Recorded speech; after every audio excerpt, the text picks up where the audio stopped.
قد لمعت عيناه بالعزم انتفضت يمناه في هدوء الليل. من هو الصامد المغامر في وجه السيل؟ يبعد عن عينيه الراحة، يتخطى خصما في الساحة. ده مخربط فينا هيك. يرمي ويصيب الأهداف، يسعى دوما لتحقيق الإنصاف. وخيال أبيه في الأحلام يوقظ في القلب الحساس حب الخير لكل الناس.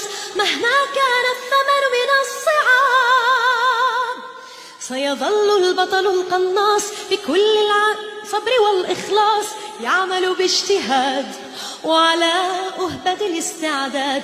يرمي ويصيب الأهداف، يسعى دوما للإنسان.